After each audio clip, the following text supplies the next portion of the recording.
Nous avons parlé de l'écriture que Dieu révèle, différents moyens. Nous allons voir le dernier. Alors il y en a peut-être d'autres, certainement, puisque Dieu parle tantôt d'une manière, tantôt d'une autre. Mais encore ce soir, nous allons voir, après avoir vu la semaine passée l'écriture, Dieu va inscrire dans le cœur des enfants de Dieu sa parole. Et ça va rester à vie. Ici, il y en a certains qui sont convertis depuis longtemps, des années, et Dieu vous a parlé, et depuis toutes ces années, vous vous souvenez, c'est vrai, vous vous souvenez comment Dieu vous a parlé, ce qu'il vous a dit. Donc là, l'écriture, un texte vous a parlé, et bien encore aujourd'hui, peut-être 10 ans après, 20 ans après, eh bien c'est comme si vous le lisiez, comme il était révélé maintenant, parce que Dieu l'a marqué, inscrit dans vos cœurs. Amen. Et donc le but, c'est bien de faire transiter l'écriture de ce livre qui est là, de le faire transiter dans ton cœur. Amen. Et ça, tu as à y travailler, et ce n'est pas le Seigneur qui va le faire, ce n'est pas les autres qui vont le faire, ce n'est pas le pasteur qui va le faire, c'est à toi de le faire. Amen. Là, on va voir, c'est ce que j'ai appelé l'écriture envoyée. L'écriture envoyée, c'est 2 Corinthiens 3, du verset 1 à 4. Recommençons-nous à nous recommander nous-mêmes? Aurions-nous besoin, comme quelques-uns, de lettres de recommandation pour vous, ou bien de vous? Vous êtes notre lettre, écrite dans nos cœurs, connue et lue de tous les hommes. Vous êtes manifestement une lettre de Christ, écrite par notre ministère, non avec de l'encre, mais avec l'esprit du Dieu vivant, non sur des tables de pierre, mais sur des tables de chair sur vos cœurs. Telle est l'assurance que nous avons par le Christ auprès de Dieu. Amen. Alors on a déjà parlé de ce texte qui nous montrait que les tables de la loi, en fait, étaient inscrites dans nos cœurs, et que le livre que Moïse avait écrit, et qui était écrit ensuite, bien sûr, par d'autres, était aussi inscrit dans nos cœurs. Mais maintenant, on va voir que nous sommes une lettre. Et quelle est la fonction d'une lettre, si ce n'est d'être envoyée? Envoyée et lue. Amen. Alors, Dieu a écrit sa parole dans nos cœurs pour être, vous l'avez dit, pour être lue. Lue par qui? Par nous, comme nous l'avons rappelé, mais essentiellement lu par les gens qui nous entourent. Vous êtes manifestement une lettre de Christ. Alors, on va voir quelques explications et les conséquences à être cette lettre de Christ. Alors, le grec, c'est épistole. Alors, bien sûr, épistole, épître, ça vous rappelle quelque chose. En fait, les Pierre, Paul, etc., ils ont écrit des lettres, ils ont écrit des épîtres. La définition, il y a 3 mots que j'ai vus dans ce épistole. Il y a lettre, message et document. Voilà ce que ça voulait dire dans le grec.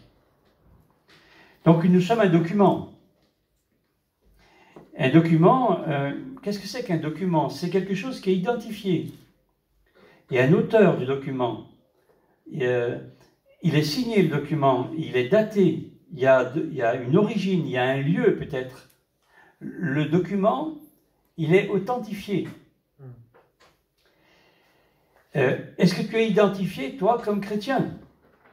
Amen. Par rapport aux personnes qui t'entourent? Est-ce que tu es identifié? Le document que tu es, est-ce qu'il est identifié en tant que chrétien? Un chrétien, il a des références. Rencontre, conversion, nouvelle naissance, baptême d'eau, baptême de l'esprit, engagement, expérience, église locale, ministère dont tu dépends, vie d'église, service, etc. Tu as dans ton cœur déjà et dans ton témoignage, eh bien, tu as des références. Voilà la lettre de Christ que nous sommes. Je vous ai dit tout à l'heure que ça veut dire aussi message.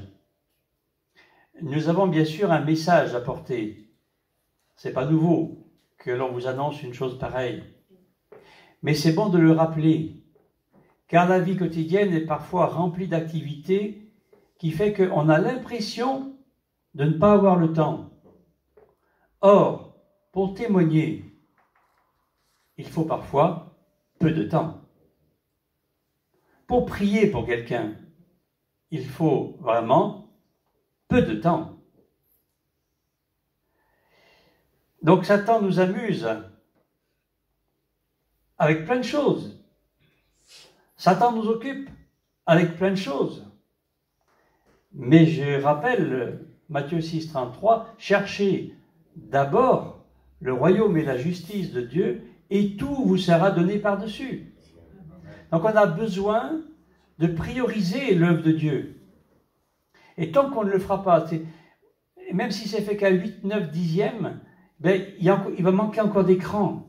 On a vraiment besoin de le faire passer en premier. Cette église, si elle est née, je vous assure que c'est simplement parce que des hommes et des femmes, vraiment d'une manière extrêmement concrète et parfois terrible pour leur vie, mais on fait passer Dieu en premier. Et c'est ce que nous devons continuer de faire.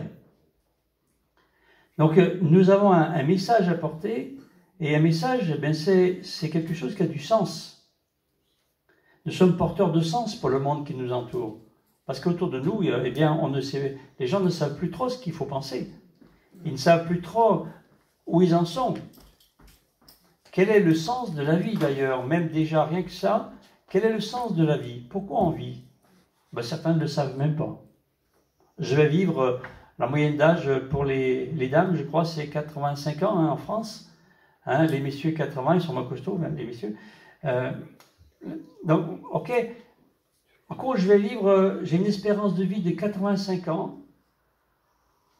Et après, pourquoi suis-je là? Tous les êtres humains se sont posés cette question. Et encore beaucoup n'ont pas la réponse. J'aimerais vous dire que j'ai la réponse. Amen. Parce qu'un jour, sur le trait d'union, ma vie s'arrêtera. Ici-bas. Elle continuera au ciel. Et alors, un jour, la porte s'ouvrira. Amen. Et c'est pas moi qui me poussera la porte. C'est le Seigneur qui me l'ouvrira. Ou qui te l'ouvrira, toi. Amen. Chaque chrétien a un témoignage vécu et parlé. Témoignage que tu vis dans ton être intérieur, extérieur, et que tu parles aussi. Vous avez des bouches? Tu as une bouche, donc tu peux témoigner. Simple. Tu as une bouche, tu peux prier. Tu as une bouche, tu peux chanter. Tu as une bouche, tu as un outil que Dieu t'a donné, vas-y, sers-toi de l'outil. Quel est ce message que nous portons, si ce n'est l'évangile qui est appelé la bonne nouvelle? Acte 14, verset 7, ils annonçaient la bonne nouvelle. Évangile égale, nous sommes porteurs de bonnes nouvelles.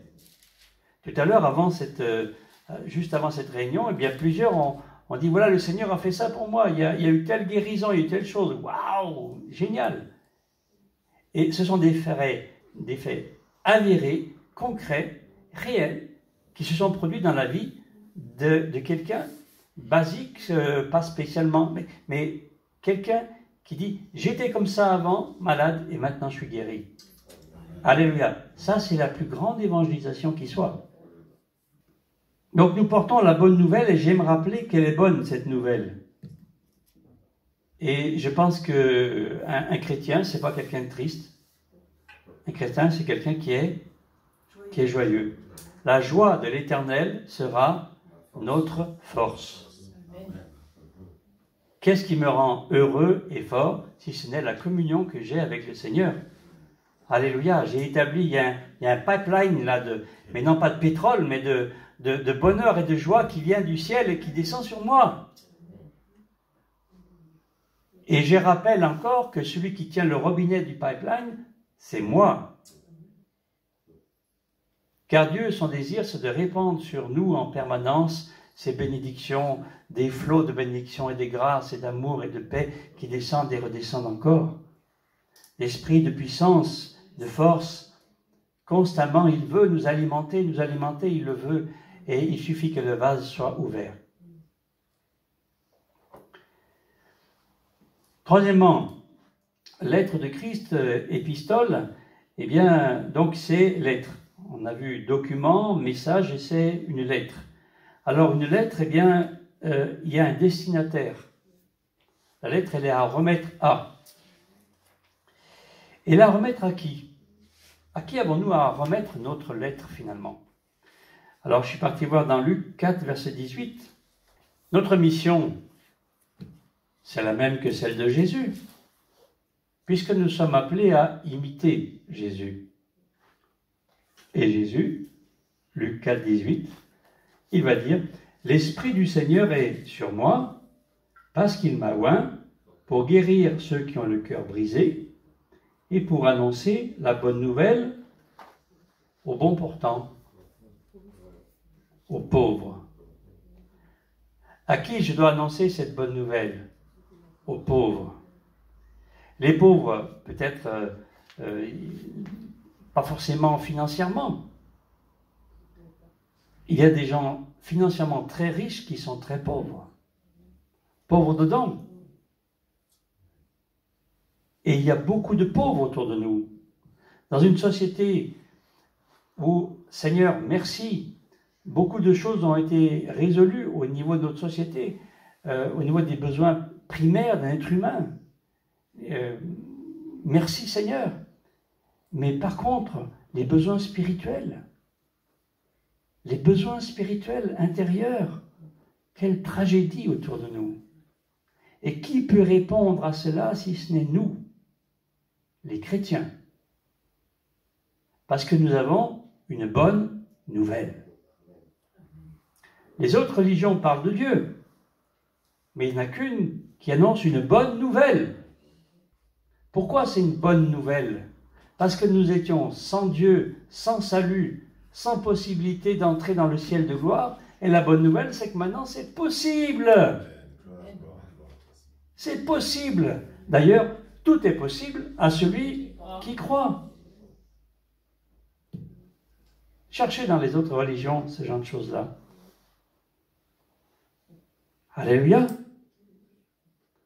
La religion, d'ailleurs, elle amène des rites, elle peut amener un peu de morale, mais elle n'amènera jamais la vie de Christ en nous. Donc, Jésus il a été oint pour porter une bonne nouvelle aux pauvres.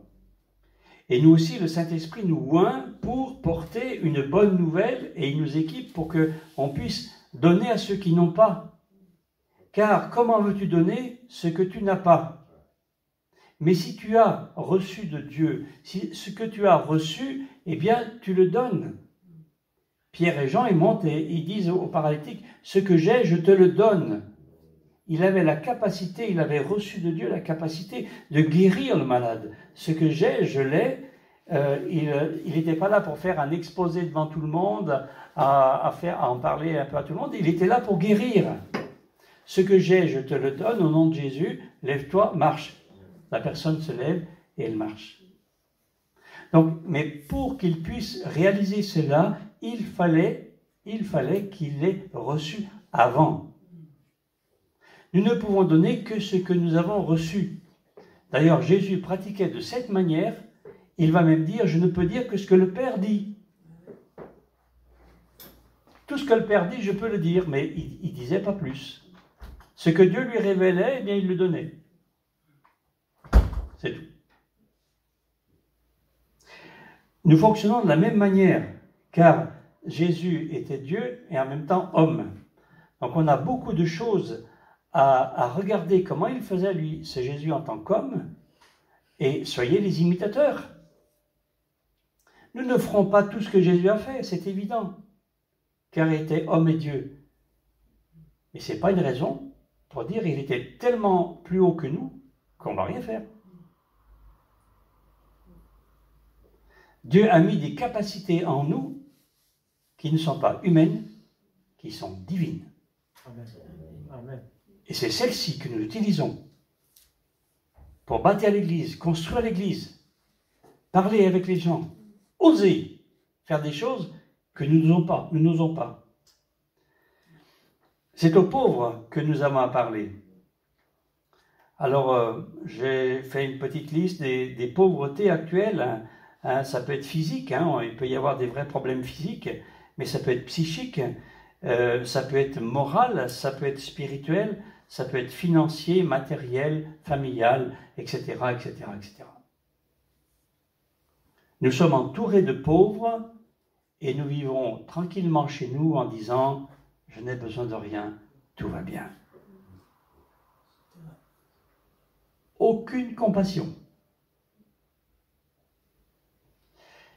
Un chrétien, il a compassion des pauvres. La vie passe très vite. Faire du bien aux autres, c'est pas quand tu seras à la retraite. Parce que quand tu seras à la retraite, tu auras encore autre chose à faire. Enfin, et puis le Seigneur sera peut-être revenu avant que tu sois à la retraite. Petite remarque, il est dit, vous êtes, si on en revient à 2 Corinthiens 3,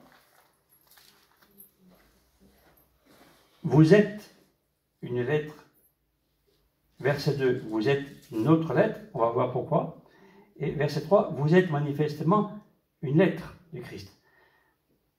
Vous êtes, le verbe est au présent. Il n'est pas dit vous serez, vous allez devenir, mais vous êtes déjà une lettre de Christ. Et les Corinthiens qui étaient là, eh bien, il y avait des gens à tous les niveaux. D'ailleurs, c'est le premier épître aux Corinthiens et le deuxième sanctionnent certaines choses qui sont vraiment pas de Dieu. Donc on voit des chrétiens, je dirais, qui quelque part nous ressemblent avec des choses qu'ils ont comprises, des choses qui manifestent, des choses qui sont... et puis des choses qui ne manifestent pas encore. Il y a même du péché qui était là. Donc on voit des gens comme nous, et pourtant Paul dit, vous êtes une lettre de Christ. Donc à l'église de Porcheville, le Seigneur dit, vous êtes une lettre de Christ. Qui que tu sois au niveau spirituel, en guillemets, que tu es une lettre de Christ. Alors, que faire? Eh bien, fais agir ta foi. Si Dieu te dit, tu es, donc tu fais agir maintenant ta foi. Et comment parvenir à ce que Dieu dit? C'est hyper simple. Je suis. Je vais pratiquer ce que Dieu dit que je suis. Peut-être qu'au début, tu vas dire, ouais, mais peut-être que je suis loin, mais surtout ne t'arrête pas. Parce que si Dieu a dit tu es, c'est vrai. Donc, si tu mets en application par ta foi ce que Dieu a dit, si tu es peut-être pas encore tout à fait maintenant, tu seras. Amen. Nous avons une foi, et notre foi est destinée à être appliquée. Et la foi, c'est quoi? La foi, c'est quelque chose qui n'existe pas encore, que Dieu a dit, que nous croyons, et que nous agissons par rapport à cette foi-là. On va aller encore un peu plus loin. Toujours dans 2 Corinthiens chapitre 3, et là, le verset 3. Origine de la lettre, je suis une lettre. Origine de la lettre, vous êtes une lettre de Christ. Verset 3, vous êtes manifestement une lettre de Christ. Donc, Christ est le seul fondement que nous ayons. 1 Corinthiens 3, 11, il n'y a qu'un seul fondement. L'unique fondement, c'est Christ. Car tous les autres fondements peuvent être excellents pour un temps et s'effondrer ensuite. Le temple, qui était si solide à Jérusalem, il y avait tellement d'années que tout fonctionnait tellement bien qu'il disait, regarde ce beau temple, Jésus va dire, attention, il ne restera pas ici pierre sur pierre. Tout va être démoli. Et ça s'est produit en l'an 70. Donc, notre assurance, notre fondement ne peut être que Christ. Parce que Jésus-Christ est le même hier, aujourd'hui et éternellement. Voilà mon fondement. C'est pour ça que les chrétiens, ils ont des convictions. Les convictions, c'est quoi? Je sais quelque chose. Et c'est quelque chose de sûr. Donc, je n'ai pas à m'inquiéter, à me dire, est-ce que ça pourrait changer? Est-ce que Christ pourrait s'en aller et dire, je te tourne le dos? Non, non, non, non, non, non. Je lui appartiens. C'est pas Christ qui est à moi, c'est moi qui suis à lui. Il ne va pas me lâcher. Hein. Et le Père non plus, parce que je suis devenu son fils. Alors si un père dans la chair ne lâche pas ses enfants comme ça, à plus forte raison, le Père qui est parfait dans le ciel ne lâchera aucun d'entre vous. Jamais. Amen. Amen. Alors la base de ta vie, c'est Christ. Et c'est ce que tu portes aussi. Nous portons ce message, cette bonne nouvelle, et nous portons Christ. Mais il est dit aussi, toujours au verset 3, vous êtes manifestement une lettre de Christ, écrite par notre ministère. Et là, nous voyons que les ministères entrent en jeu. Nous dépendons tous de quelqu'un. Un père ou une mère spirituelle, un ministère, un berger, une autorité spirituelle. Dieu nous a mis dans une bergerie.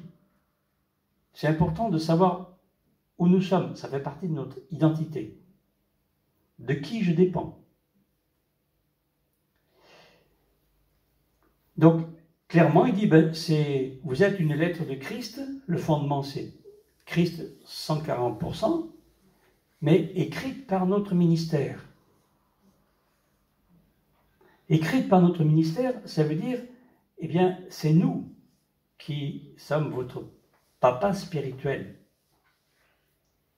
Et c'est important d'avoir un papa ou une maman, d'avoir une référence, parce que sinon nous sommes des orphelins.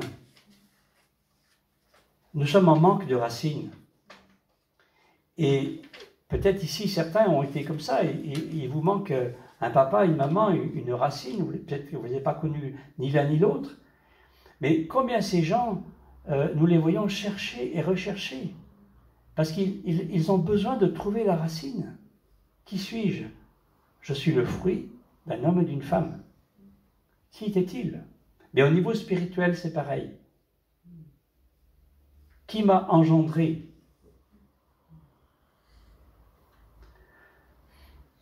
Tout en sachant bien sûr que c'est l'œuvre de Christ. Nous le savons bien. Mais Dieu a utilisé un être humain pour venir te parler, en règle générale. Et je fais aussi une remarque, c'est que si nous avons été envoyés par un papa ou une maman spirituels, comme eux ici, là, eh bien, manifestement, ils ont travaillé avec eux, et puis ils les ont fait grandir, etc. etc. Mais l'envoyé, la lettre, elle valide l'envoyeur.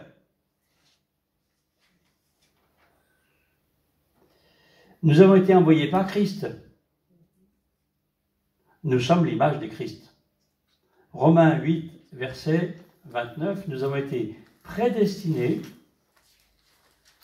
Romains 8, verset 29, ceux qu'il a connus d'avance, il les a aussi prédestinés à être semblables à l'image de son Fils, afin qu'il soit le premier-né d'un grand nombre de frères. Nous avons donc été prédestinés à être semblables à l'image de Jésus. L'homme a été créé à l'image de Dieu, et nous avons été créés aussi pour être à l'image, mais à l'image de Christ. Donc, quand on te voit, on doit voir Christ. Amen. À nous de le montrer. Comment? En disant à tout le monde qu'on est Christ. Non, non, non, non. D'abord, témoignage intérieur dans ton cœur, la vie de Dieu. Témoignage dans ce que tu fais, dans ce que tu dis, comment tu te comportes. La Bible nous appelle à avoir un bon témoignage vis-à-vis des gens du dehors. Donc, ils vont voir Christ à la dimension de votre vie spirituelle à vous. Et plus spirituellement ta vie va être aiguisée et pointue, efficace, plus on va voir Christ. Finalement, l'évangélisation se passe beaucoup plus simplement qu'on pense. Parce que si dedans c'est plein, les gens vont le voir. Mais si c'est creux, les gens vont le voir aussi.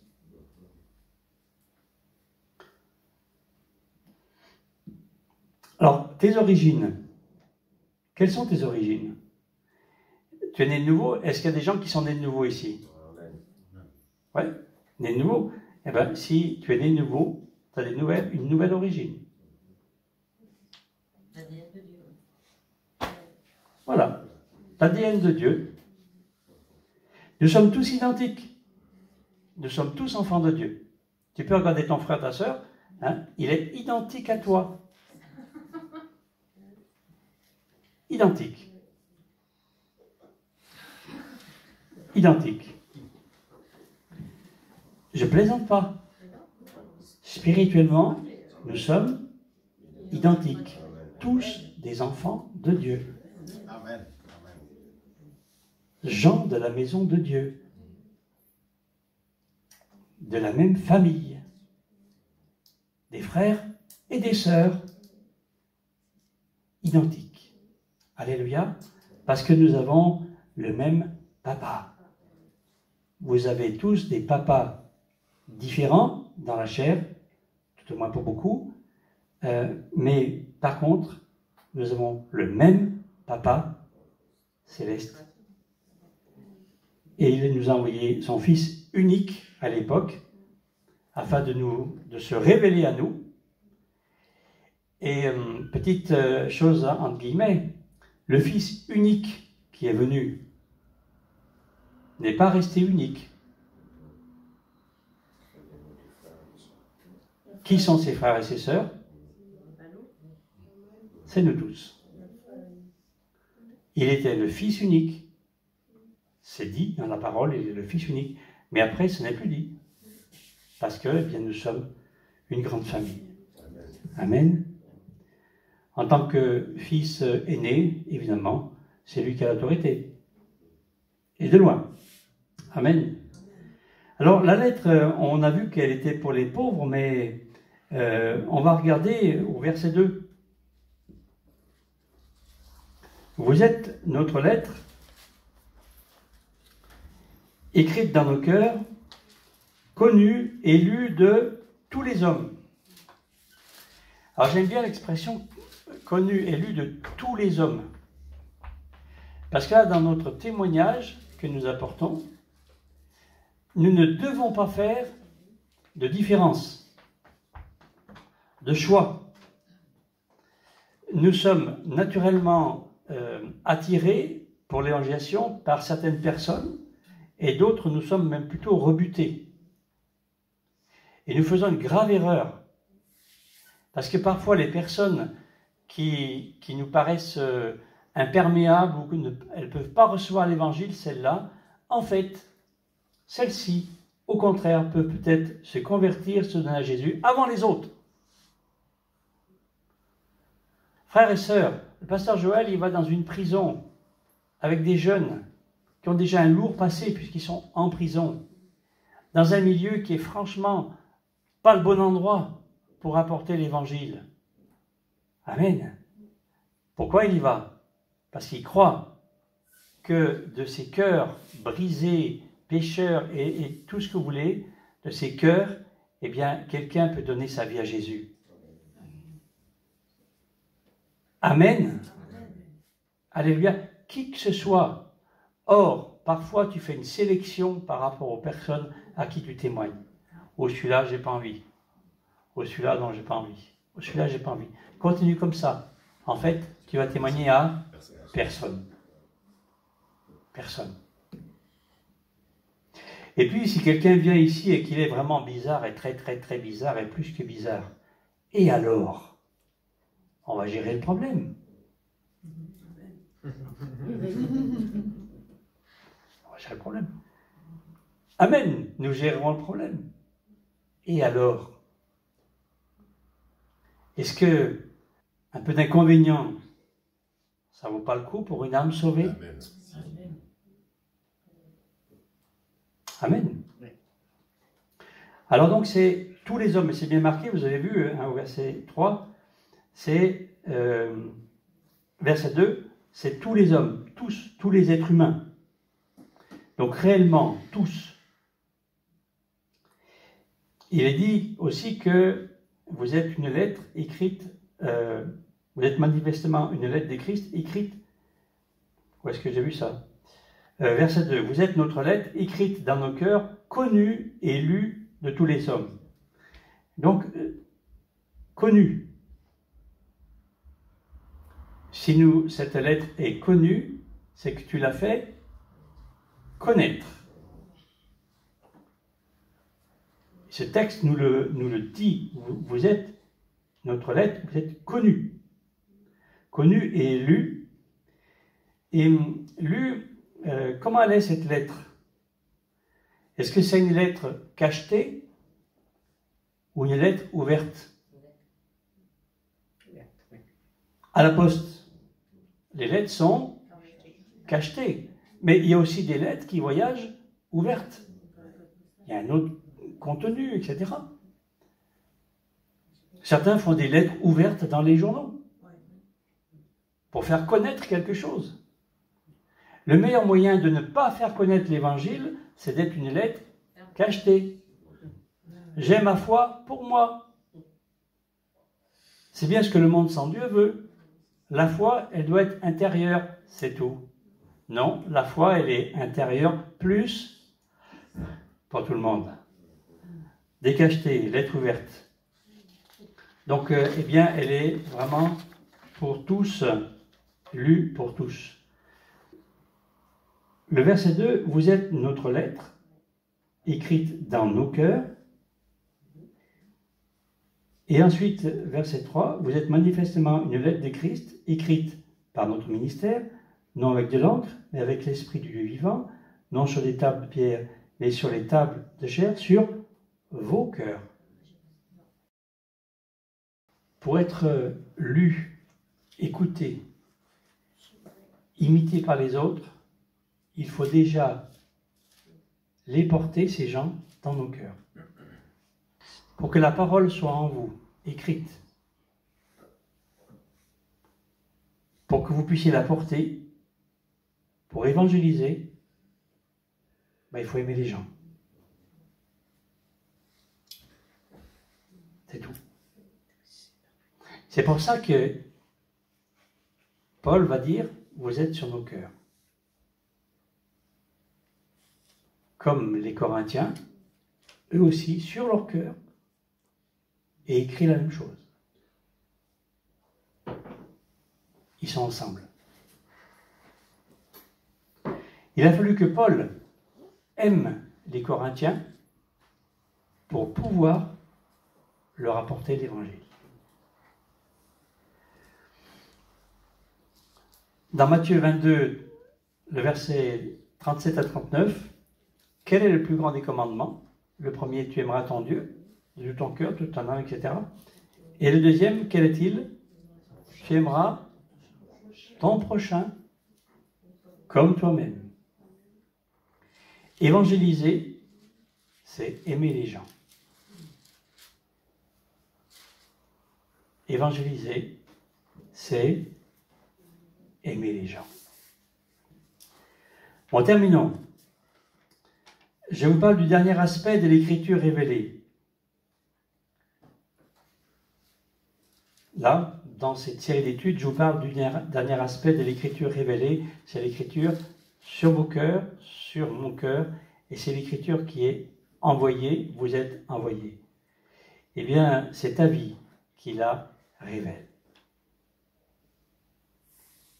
C'est ta vie qui révèle l'Écriture. Faites de toutes les nations des disciples. La façon que nous pourrons faire des disciples, c'est qu'ils nous regardent vivre, qu'ils nous entendent ce que nous disons, qu'ils nous imitent, et qu'ainsi se continue. Ce qu'on appelle aujourd'hui ce discipolat, simplement cette évangélisation. Je rappelle, nous avons vu la parole écrite dans la création, la parole écrite dans la conscience humaine, la parole écrite sur un livre, la parole écrite sur des tables de pierre, la parole faite chair, la parole écrite dans le cœur des enfants de Dieu, la parole écrite envoyée. Est-ce que vous aimez l'Écriture? Amen. Alors, aimez l'Écriture, parce que le Seigneur a dessiné l'Écriture pour que nous puissions l'utiliser comme une arme. Que Dieu vous bénisse. Amen.